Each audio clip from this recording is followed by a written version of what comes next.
Hello everyone and welcome to Shelf Space. I'm your host Ross13 and today we are reviewing the HG Gundam Seed Perfect Strike Gundam. This is a kit I picked up a little while ago because, well, I kind of have a soft spot for the Gundam Seed designs, as y'all probably have noticed. And the idea of having a Strike Gundam with all the striker packs was just too cool for me to pass up. So here we are. But before we take a look at the actual kit, let's take a look at the box. So we got a nice big illustration of the Perfect Strike Gundam, complete with the Sword Striker pack and the Launch Striker pack and the Ale Striker pack. And it just looks really cool. Some nice dynamic posing there with the gun coming right at you and the sword also coming right at you. And the glowy eyes and the glowy cannon and sword. It's just lots of glowiness, lots of coolness if you ask me. It says HG Gundam Seed down here. Perfect Strike Gundam. Has a lot of this in Japanese. Plus GAT X105 plus AQM/EYM1, which I think this part is the designation for like the Perfect Striker pack, and this is just the designation for the Gundam itself. And we see down here that this is Bandai Spirits 2013. So this is a Bandai Spirits reissue of the original kit from 2013. Not the oldest kit that we've looked at, though parts of this kit are actually older than 2013. So something to be aware of. We'll get more into that when we get into the actual review. On this side, we have some nice painted photographs of the kit looking all kit-like. You can see all the different action features it can do. I can tell you mine doesn't quite look like this. Then over here, same illustrations before, plus BandaiHobby.net. Leave this to focus. Then over here, write-up about the Perfect Strike Gundam. I don't remember it showing up in the anime, but we're seeing clips of it like this, so I'm sure it showed up somewhere and I just don't remember because it's been a long time since I've watched Gundam Seed. Then over here, same illustration as the other side, but we do have a bluefin sticker. And this is R17. I'm not entirely certain what the R stands for. I think I heard somewhere that some of these Gundam Seed kits are sort of it's not like a revive line or something like that, but they started making new Gundam Seed kits with slightly better articulation, engineering, and stuff like that. My main exposure to Seed kits before this was no grades. So, yeah. Anyway, that is enough of the box. Let's go ahead and take a look at the figure itself. And here is the Strike Gundam without any of its striker packs, with the exception of this shoulder part because I couldn't quite get it off for the purposes of this. So ignore that or whatever. Anyway, as you can see, there are some issues with this kit that come from its age. Because I believe we said the box said like 2013 or something like that on there, but this kit is actually a lot older. I can't remember the exact date on it, but it's older than that. And because of that, it shares a lot of the common engineering and design problems that kits of that era have. One of the big ones being heavy reliance on stickers. So right here and here, the blue stripe here, the blue bits up here, those are stickers and they don't go over very well either. Certainly gives you a greater appreciation for the color separation that we have in most modern kits. Now there are some places where it does shine. So like this is a blue piece of plastic. We got gray bits of plastic poking through white. So in that respect, it's not too bad. We also have seam lines going down the middle of legs and arms, something that we thankfully don't see quite as much as we used to. We also don't have any... Oh, that just fell off. We don't have any gray over here, but I guess that's somewhat forgivable because this is being designed with these parts going over it in mind. You need to go back where you belong. There. So yeah, I wanted to show you what this kit looked like without all of its accessories first, and then we'll get more into the other stuff later in the review. But for now, let's go ahead and take a look at the articulation of this kit by itself. So we're zoomed in on the head right now, and you can get a glimpse of the sculpting that they did on here. Nothing too spectacular, but it does get the job done. He's got yellow eye stickers, plus the red that you see there on the around the eyes is a part of the sticker as well. The chin is sticker free though, as is the little forehead jewel thing. If it'll stop losing focus, I would appreciate that. So head is on a ball socket joint, but the neck is stationary basically. And you get full rotation. It's a little bit scary though because things are banging into one another. Just knock something off again. So it's not horrible, but it's certainly not the best articulation we've seen. The shoulders are just posts that stick out with a poly cap that goes right into them. Focus. So you get somewhat okay shoulder articulation. You can rotate the arm around the armor. No butterfly joint, but you can get the arms in front of you pretty decently. Arm is a single jointed number with only like 90-degree exactly bend, and hands are pretty much your standard ball socket thing with the rotation and stuff that comes with that.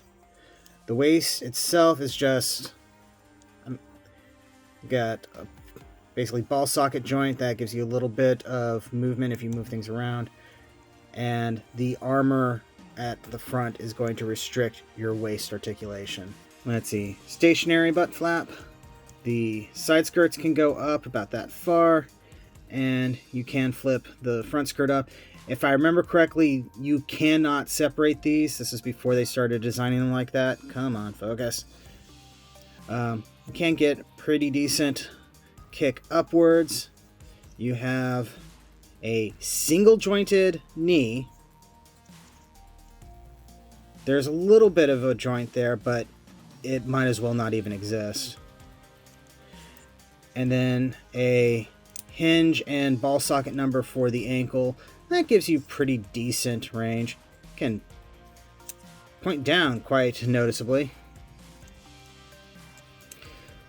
So articulation is restricted. Though with the big striker pack on this thing, when you finish things up, you're not necessarily going to get a whole lot of super dynamic posing out of them. But yeah, there is issues with this kit. Alright, let's take a look at all the accessories it comes with. Since it keeps popping off, we'll go ahead and show it first. We do have his sort of beam boomerang thing, which has a effect part. And if you want, you can take the back plate off and put this in his hand. I think it's kind of a silly weapon, so I'm not going to worry too much about it. And it can store in here when it's not, you know, falling off constantly because I'm handling it.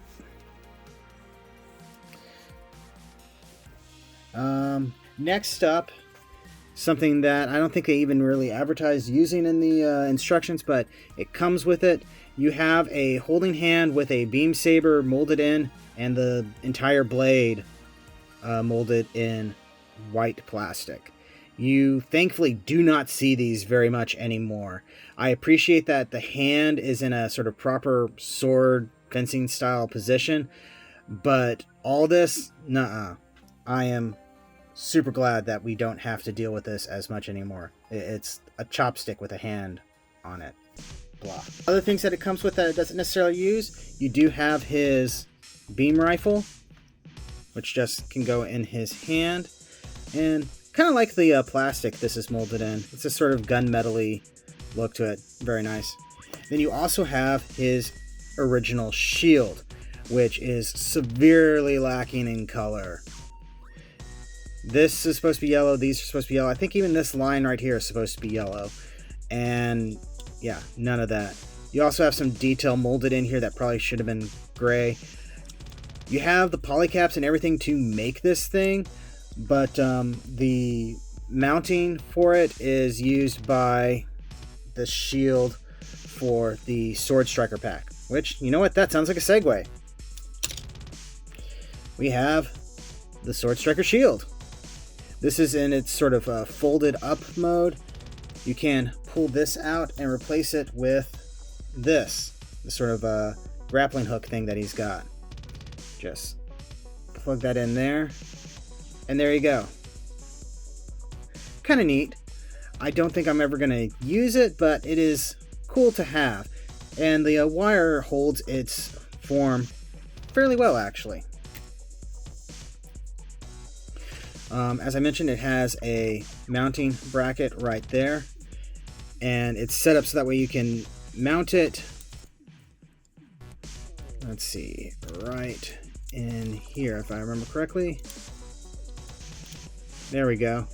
Just clamps down on sort of quasi hard points there and stays pretty darn secure.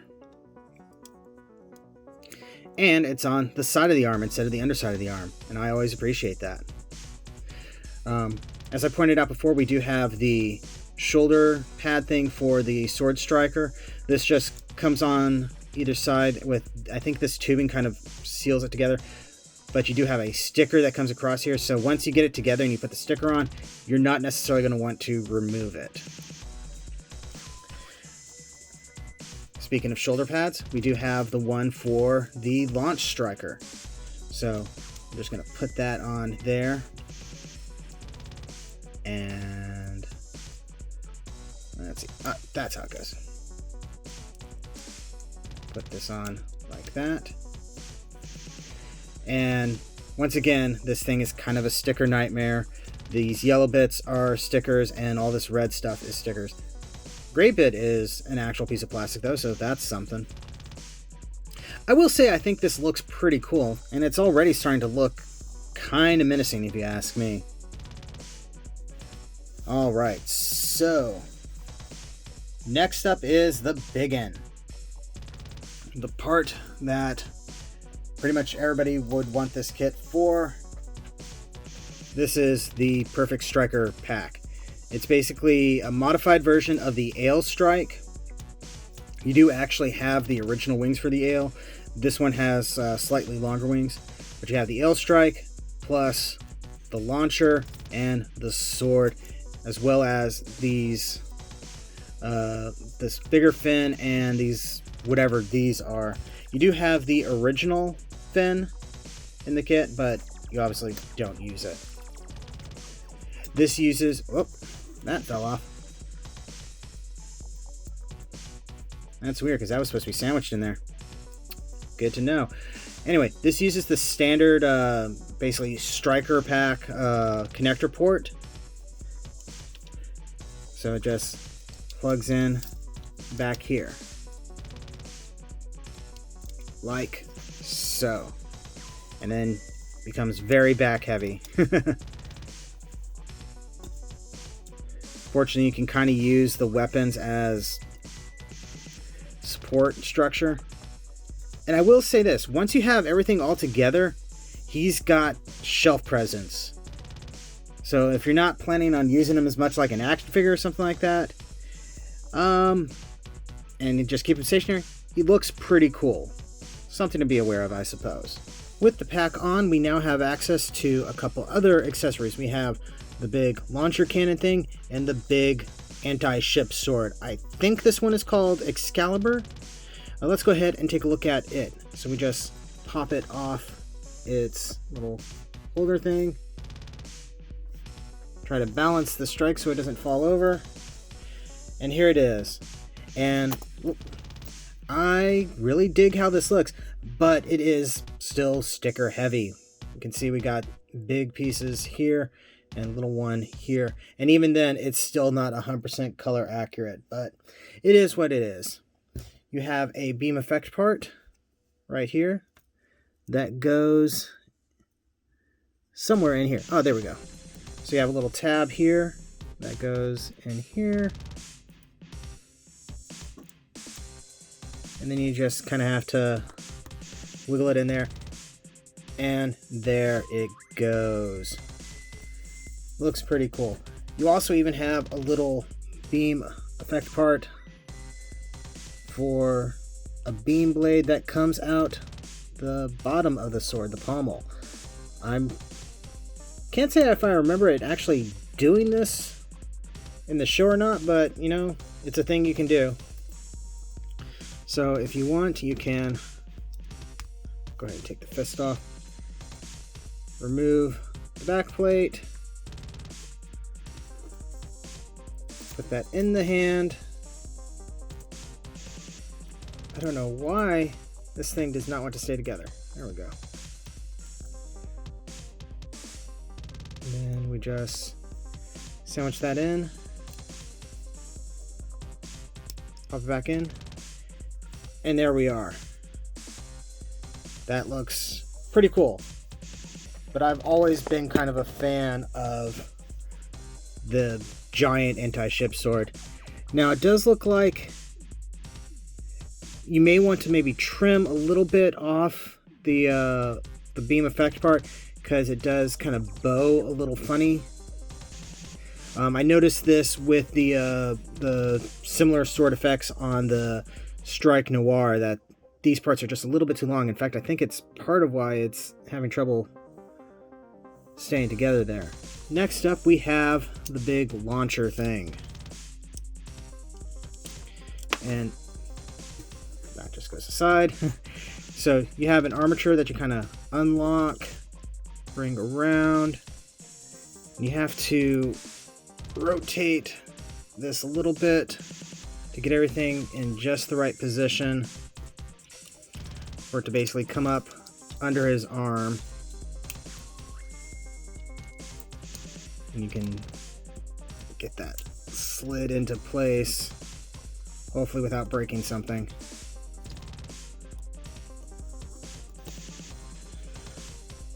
And there we go.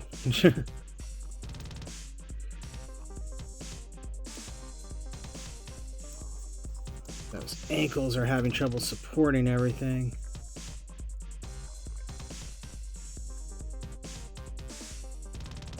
Yeah, once I have the weight shifted funny, this thing does not want to stand very well.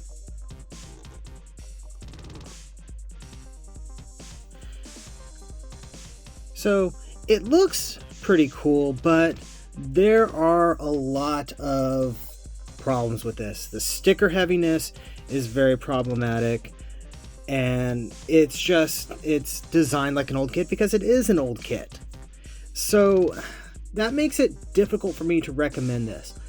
The Perfect Striker pack by itself is actually pretty cool, if still very sticker heavy. The Strike Gundam that it comes with, not so great. I have heard that you can take this Striker pack and put it on the new, or newer, I should say, HGCE Strike Gundam, because they did manage to keep the compatibility of the different packs throughout this thing's history, which is pretty cool.